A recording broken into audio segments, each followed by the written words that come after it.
local elections have slightly different rules relating to participation. This frequently has come up as a problem in the past with intense races where people who've actually moved out of the community recently have decided that they should return. That is not proper, that is not legal.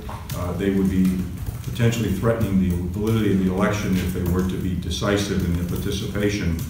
So we would hope that people will only vote in the communities where they actually reside, not where they once upon a time lived. These races are very interesting because of the wide disparity of location. For instance, on the South Coast area, there are 3 cities that have significant mayoral elections: New Bedford, Fall River, and Attleboro. On the north of Boston, again, significant races in Salem, in Lynn. Certainly west of Boston, significant races in Newton and Framingham, which of course is voting for a mayor for the first time, the city form of government for the first time. Boston, of course, has a mayoral race and a couple of intense city council races, which hopefully will improve the prospects for turnout, which so far has not been terribly encouraging.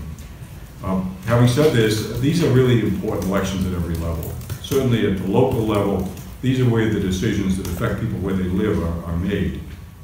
Whether it's zoning issues, public education, transportation, these are all very significant races. So we hope that people will remember that and take the time to participate in these elections, because actually these are the things that will affect them the most. And we promptly and frequently see rather large turnouts in our federal elections, and that's wonderful.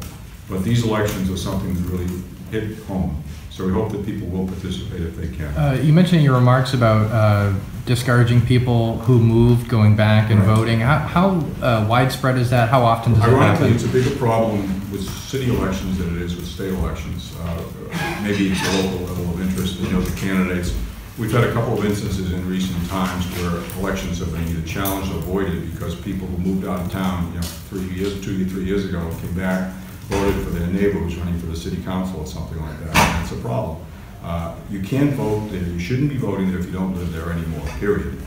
And that's the message. I mean, there is a level of misunderstanding here because in state elections there is a look-back period of a few months, and that's a different set of rules. But these are local elections, they're city elections. If you don't live there anymore, you don't vote. Secretary, there was